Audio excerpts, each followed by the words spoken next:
إن الحمد لله والصلاة والسلام على رسول الله ثم أما بعد السلام عليكم ورحمة الله تعالى وبركاته. الله تعالى şükürçülük болсын, пайғамбар Мұхаммад алейхиссаламға салауаттына саламдар болсын. Бүгінгі өте тұрған темамыз жетімдерге қам көру. Ушул темасында болмақчы. Жетім деген эмне? Адам баласында хуассагируллази мата абуху, атасы өтүп кеткен адамды жетим деп эсептелет. Балагатка жеткенге чейин, эрезеге жеткенге чейин. Эркек бала 12 жашта жетилет да, ал эми кыз бала 9 жаштан эсептелет. Бирок жер суунун климатына байланыштуу кээде 15 жашка чейин чоюлушу мүмкүн эркек балдар. Кыз балдар 12 жашка чейин, 13 жашка чейин чоюлушу мүмкүн. Бирок фик китептерде келет, эгерде эрезеге жетүүсү 15 жашка чейин чоюлса деле, 16 жашка чоюлуп кетсе, баары 15 жаштан кийин эрезеге жетти деп ошолордун катарына кошулуп калат. Болуп калат экен кээ бир табиятында 16 жашка барып араң жетилгендер бар экен. Бирок баары 15 жаштан кийин эрезеге жетти деп эсептелет. Демек, кесе айтканда 15 жаштан кийин атасы өтүп кеткен баланы да эч качан биз жетим деп айта албайт экенбиз. Болду. Ал кадимкидей чоң кишинин катарына кошулат, жетим деп айтылбайт. Ал эми латыйым деп коет. Латыйым деген сөз бар. Ятим, кыргыздар билесиздер, яны жы кылып сүйлөйбүз. Туурабы? Юсуфту Жусуп дейбиз, Юнусту Жүнүс дейбиз. Якупту Жакып дейбиз. Бизде жы менен сүйлөйт да. Ошондуктан бизде ятим деген арабча жыны кошпойду. Ятим, жатим, анан жетим ээлеп сүйлөйт бизде. Бараканы береке дегендей. Туурабы? Баракалланы берекелде дейт. Берекелде деп анан берекелде, баракелде болуп калган анан. Баракелде. Барака береке. Мына ушул сыяктуу ээлеп сүйлөйт. Ошол сыяктуу бизде жетим деген сөз, демек араб тилден чыккандагы атасы өтүп кеткен адам деген сөз. Ал эми ошонун жанында латим деп коет, бул андан да оор. Латим атасындагы энесин да жоготкон. Муну кыргыздар тоголок жетим деп коет. Же болбосо томолой жетим деп коет. Экөөнү тең жоготуп алган. Атасын да жоготуп алган, энесин да жоготуп алган. Кудай андан сактаган болсун. Мына Советтер Союзу убагында, согуш убагында 40-жылдары канчалаган аталарыбыз жетим калган. Көрбөдүкпү? Мына ошолордун бардыгы ошол кээ бири жетим болсо, кээ бири латим болгон. Латим деген жана айттык, атасы дагы энеси да жоготуп алган бала чака. Ал эми жаныбарларда атасы жоголуп кетсе, же өтүп кетсе, ким бир айткандай кайтыш болуп кетсе, кайтыш болгон убойне барып кайтыш болот да багыш, букалар, кочкорлор, козулары жетим деп эсептелбейт экен анан. Ал атасын көрбөйт деле, тааныбайт деле, тааныгысы деле келбейт анан. Тааныганга дарамети да жок анан. Акылы да жетпейт, кургазору да жетпейт. Бирок бүгүнкү күндө сүйлөп жүргөн балдар деле бар, атасы менен иши да жок. Не кылып атат, не коюп атат, ошондой поколение пайда болгонсуп баштады азыр. Кандай келип атат, күндө учурашып коет, мага айтса, ассаламу алейкум салам, болду. Иши жок, атасы каяктан акчаны кантип таап келип атат. Сүйлөп аткан инкубатордун немелери турат да, балапандары үйдө. Отурат тиктеп эле. Свети каяктан төлөнүп атат, нан чайы каяктан келип атат. Иши жок. Ошол үчүн ошолорду иштетиш керек, аталар, агалар. Мал менен. Жумшаңыз, жаныңызга ээрчитип жүрүңүз. Ошон үчүн ата-бабабыз эмне деп айткан? Атың барда жер тааны, атаң барда эл тааны деп. Элге аралатып үйрөтпөгөн өзүбүз күнөөлүү болобуз кийин эртеңки күнү. Адамдай болуп, мен уят кылды бул кичине мамиле кылганда үйрөнүптүр деп кейиштин кереги жок. Эгер өзүңүз жер суудагы туугандарыңыздын баарын жайды каникулдарда айылдарга апарып кыдыртпагандан кийин бүттү. Турат таң көрүп сүйлөп аткан бакма малдардай болуп. Кудай сактасын, өтө жаман нерсе бул. Эми жаныбарларда демек некен? Энеси өтүп кетсе, союлуп кетсе, балдары, козулары эмне болот экен? Жетим деп эсептелет. Адамдыкы атасы өтүп кетсе. Ошондуктан шариатта козу эмизип аткан койду, колун эмизип аткан жылкыны, торпок эмизип аткан уйду сойсо болобу болбойбу десе макру дейт. Эти адал, бирок кылган амалыбыз макру.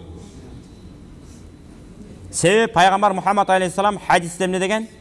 Кимде ким энеси менен баласынын ортосун ажыраткан болсо, кыямат күнү ал адам менен бейиштин ортосун ажыратат деген. Пайгамбар хадиси бар. Кээде кутуруп кетип атпайбызбы? Багалан козу жейм мен. Күрпөн козу жейм. Байланбас тай жейм мен деп туруп 6 айдан ашырбай жей турган болсок, шариатта күнөөкөр болуп эсептелет ушуга. 6 айдан өтүш керек. Энесин эмсин да ал. Эмсин да. Энеси да эмизип рахатын алсын да. Анан келип эле жулага чыгып элечи бери көздөй. Андай болбойт. Ошон үчүн кутурганында чеги бар экен да. Ошон үчүн жарамдуу абалга жеткирип мындай өйдөрөп. Ошон үчүн шариатта дагы козуну 6 айлык козуну сойсо болот курмандыкка. Курмандыкка чалуу. Качан? Эгерде ал анча-анча 1 жашка жеткен 1 жашар койлорду жаңылта турган болсо дейт. Демек семиз козу болсо.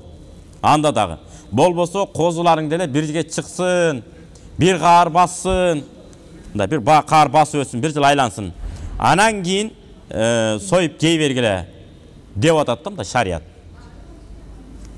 Көрбөйсүзбү, шариат демек малга чейин аябай көңүл бурган. Ошон үчүн Сулайман алейхиссалам айтып атпайбы?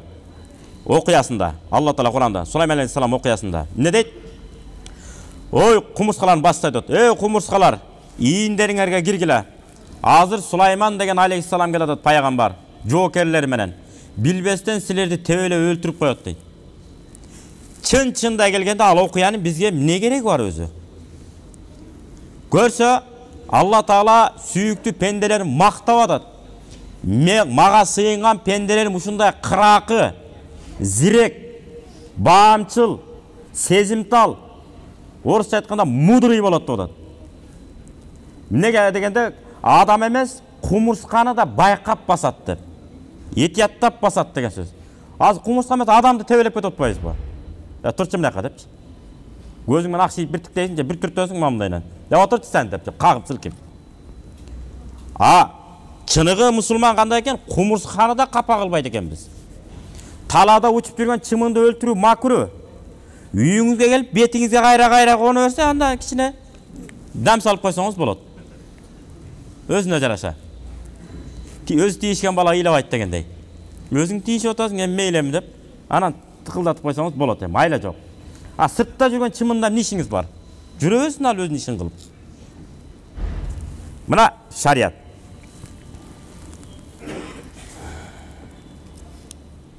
Алла Таала Кур'ан-ы Каримде мындай дейт. Бисмиллахир-рахманир-рахим.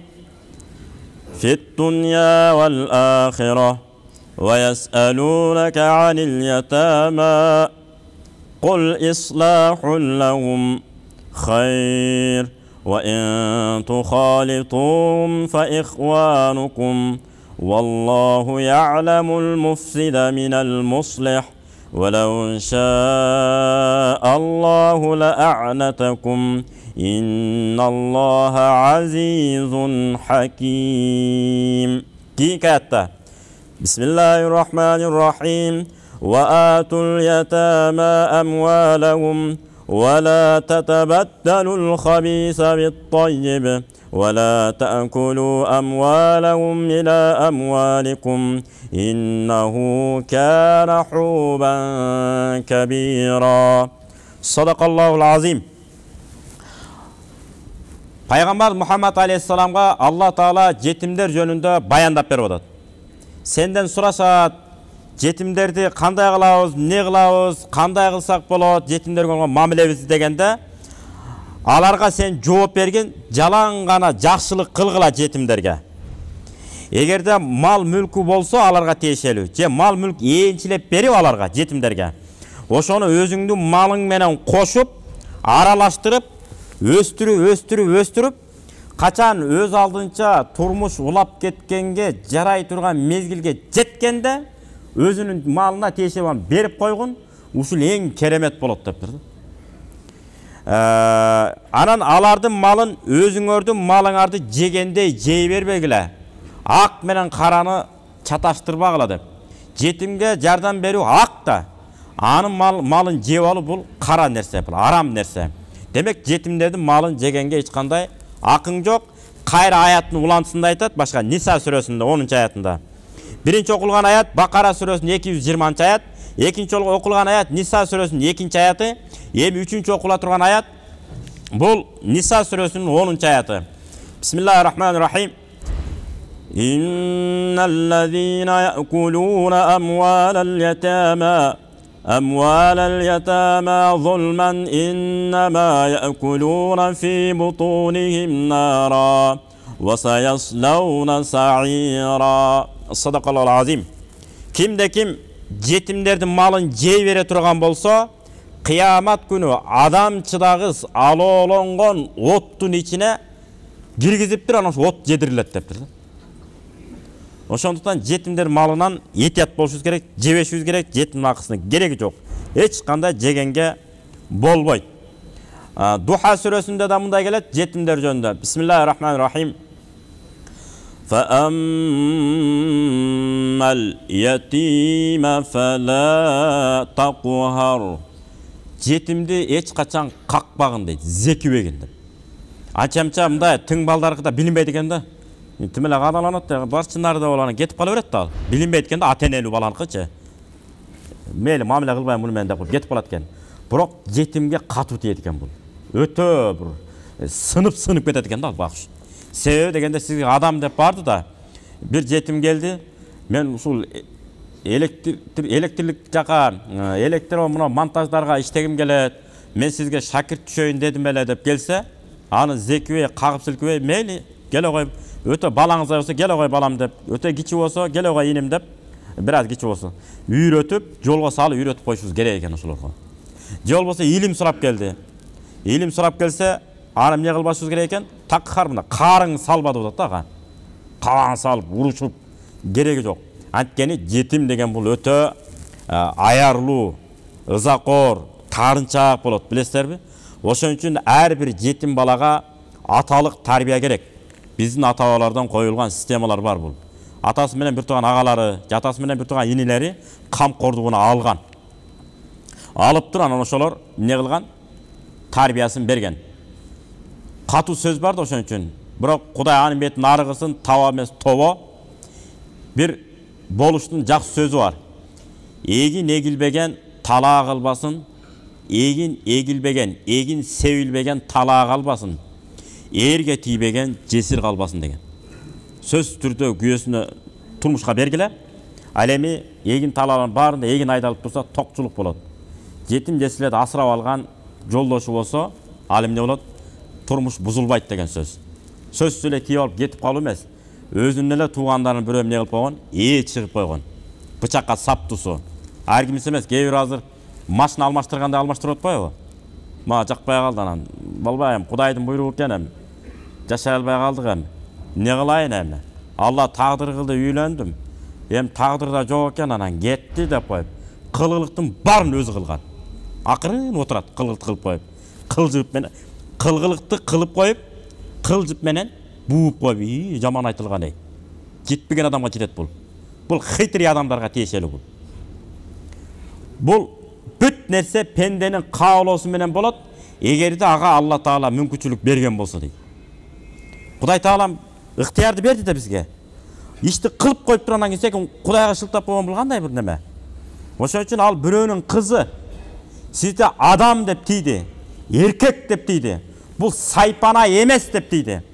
Көрсө ана биз эмне болуп калабыз? Кээ бирлер эми бар эмес. Биздин мечитте андай киши жок деп эсептейм. Кээ бир жерлерде болуп калып атат. Жана аял мүнөздүү сайпана эркектер. Келип алып бир эзип, мыжыгып, сабап, уруп сабап, анан кийин бар кете берчи сен деп коет. Мага жакпай калдым деп. Эми тагдырыбызда экөөбүздө жашообуз жок экен, кете берчи деп. Өткөндө ошон үчүн тамашалап айттык го, бирок чындык эле бул. Тамаша чындыгына жараша деп коет кыргыздар. Ошо тагдырга шылтоо боло бергендерге айтыш керек да. Неде 20 киши туруп, кана ошол бетиңди тосуп көр. Биз 20 бетиңе бирден чаап чыгып көрөлү, шарият арам болсо дагы. Анан тагдырда кимибиздин колубуз тиет десе тиет, тийбейт деген келип катып калат мынтип депчи. Туруп бересиңби деш керек. Туруп бербейт. Себеби билет да, кел удар тиерин билет. Соккуну жээрин билет. Өзүнүн 2 мүнөттүк кумары үчүн бирөөнүн кызын башын айландырып, иншалла, субханалла, бактылуу болобуз иншалла, бу дүйнө ахиретте деп көзүн мына ташыңдатып алып алат. Жок, 1 жылдан кийин же 5-6 айдан кийин кетти. Бул эркектик эмес да. Ошондуктан бул салтта жеңе аял деген болгон. Жеңе аял деген ошол бычакка саптуу кайнелери баягы бизде ууру сүрүп бөлүнүп кетип эмес. Намызды коргоп калуу максатында ууру сүрүштүрүлгөн. Анан топ. Баланча тобу, түкүн тобу деп турабы? Ошондон тагдырдын тамашасы ар кандай экен. Бирөө 50 жашында, бирөө 40 жашында, бирөө 30 жашында 5 баласын калтырып кетип калып атат. 5 баласы менен аял каяка тиет ал? Эч жака тие албайт ал. Тиейин десе балдары бар. Балдарын бөлөк бирөө оңдоо максатында эле мындай кыл, тигиндей кыл деп койсо, ал катуу тиет. Жанагы аял айтат, атаң көрө өзүнүн атасы болсо, мынтип урушпайт эле дейт экен. Же болбосо тескерисинче кыялдары башкача, баягы ата барып берилейин десе, жана боор бербейт. Боор тартпайт, тебилип туруп алат. Кыргыздар муну да айткан. Колунду бе тебет деген. Тебет, тумшугуң чыдайбы, тумшугуң бышыкпы? 10 жолу тепсе да чыдайбы тумшугуң? Анан алышың керек экен. Колунду бе тебет дегенде. Колунду бе тебет деген. Ачыктап айталычы мындай. Дана эле. Ошого тумшуңузду тозуп көрүшүңүз керек алганга чейин. 1 жолу тебеби, 100 жолу тебеби? Мына боксерлор кандай мурдуңуз бышса, анан алыңыз. Анан кой бербеңиз. Бекем кармаңыз ошомойдон. Кой бербеймен болду. Кудайым буйруса, ахиретте да бир болобуз дейм Кудайым буйруса деп. Эркелетип жакшы караңыз. Антип мээрим төгүп эркелетип карай албайсызбы? Анда албай эле коңуз. Ошо бир аялыңыздын этегин карап, ошол жерден түшкөн балдарыңызга Аллахыма шүгүр деп эркелетип жүрө бериңиз. Болду да. Эмне кыласыз? 2 тоонун бирдекесин эңсеген бирдеке болуп өлөт болуп. Кереги жок. 2 тоон чөбүн эңсеген ачкадан өлүптүр дейт.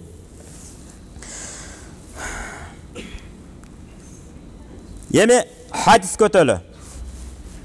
Hadiste Peygamber Muhammed Aleyhisselam mınday deydi. İbn Sa'd radıyallahu anhudan Ravahul Bukhari, İmam Bukhari rivayet kılgan. Qala Rasulullah sallallahu aleyhi ve sellem ana ve kafilul yetimi fil cenneti hakeza ve aşara bis sebaba vel vusta. Demek mınday kılıp işaret kılıp ve farraca beynehuma mintip. Peygamber Muhammed Aleyhisselam aytat, kıyamet günü menen jana kaysı bir jetimdi kamkorduğuna alıp, talim tarbiyasın berip, turmuş yolunu attandırıp koygan bolsa, kıyamet günü men uşunday jakın bolam da kolum bunu tutup kıymıldatıp aytkan eken Peygamberimiz. Görüyorsunuz mu? Demek jetimlerdi avaylaş gerek eken. Avaylap, bugünkü günde Allah razı olsun, gevirleri var, jatakhanasının sırtını jılıulap, astılarından muzdaq ötpesin dep zıyandı emez. Жылуу полун суу менен жүргүзүп жасап бергендер бар экен. Электрический бул жалаң эле немеге турбайбы? Ашканага ылайык экен. Жашаган жерге, жаткан жерге болбойт. Бөйрөк боорду кургатып коет, жана күч келдирип коет деп суу менен жүрө турган кылып. Жылуу тапчкаларын алмаштырып берип, караган туугандар дагы чыгып атат. Жок эмес, жакшы азыр, шүгүр.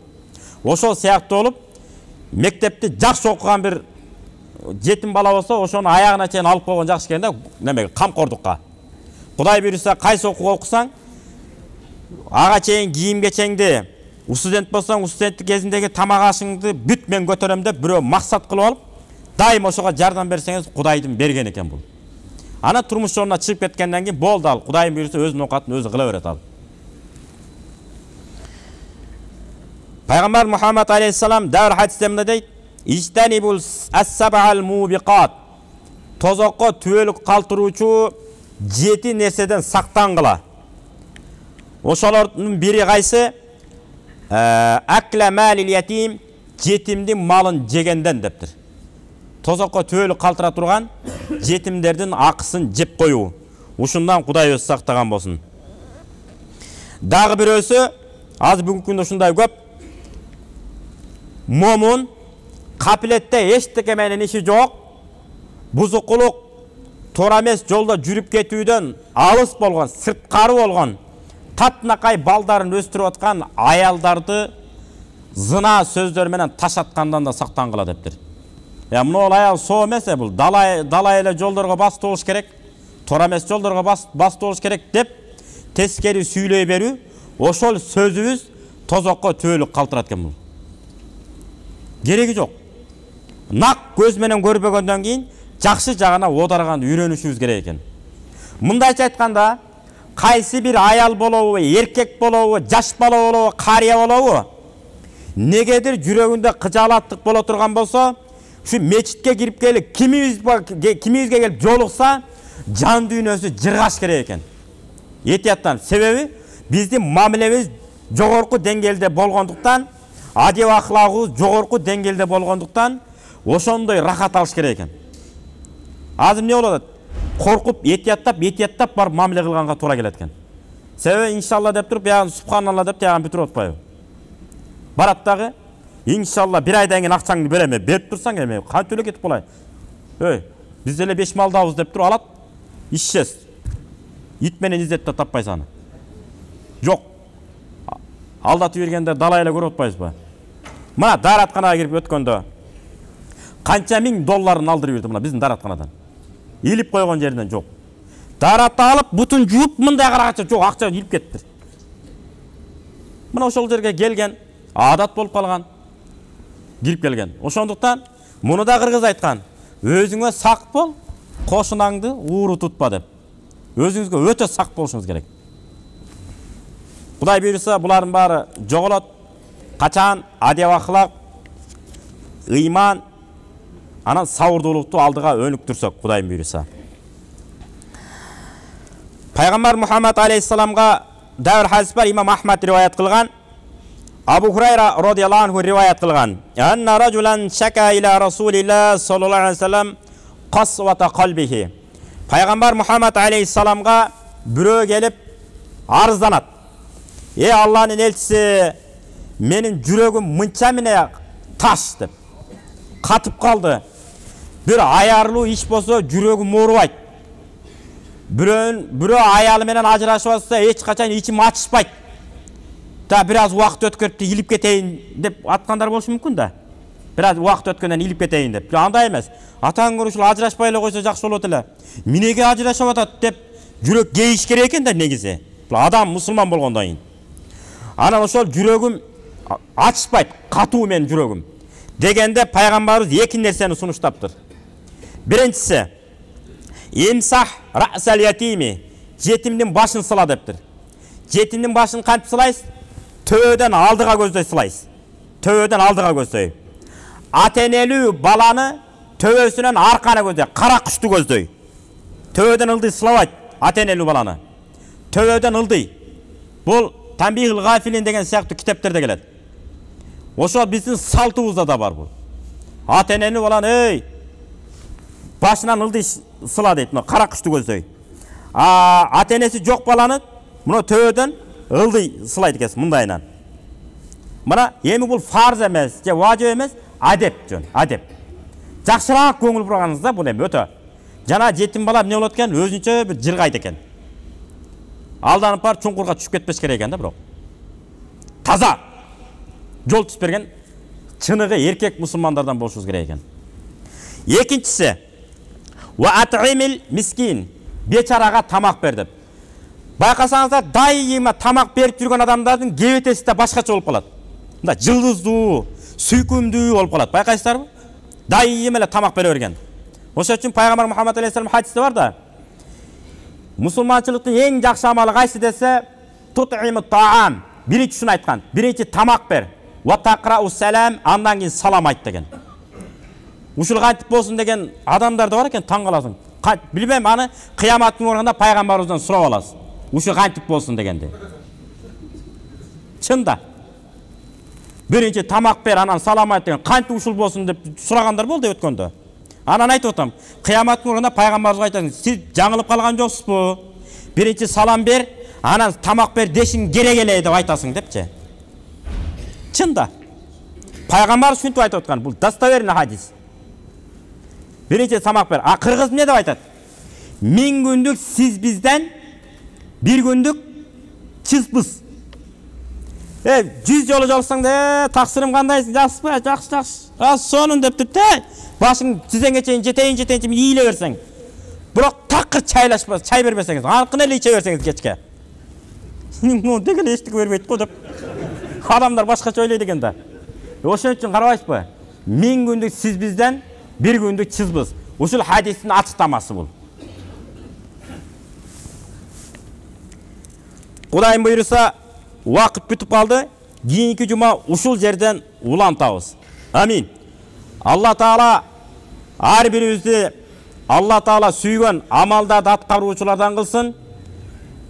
Салих амалдарды кылуу сүннөт, кээ-бири важип, кээ-бири фарз экен. Бирок гыйбат кылуу мустахаб дагы эмес экен, сүннөт дагы эмес экен, фарз дагы эмес экен, бул макруh дагы эмес, арам экен. Ошол сүннөт, мустахаб, фарз амалдарды аткарганга Кудай Таала мүмкүнчүлүк берип, гыйбат кылуу, сүйлөмөктүсүн ойлонгонго дагы убактыбыз калбасын. Эки дүйнө жүзүбүз жарык болуп, жетимдердин жашын арчып, ууртунан күлкүлөрдү чыгара турган улуу инсандардан болуун ар бирибизге насип кылган болсун. Аллаху акбар. Ассаламу алейкум рахматуллах.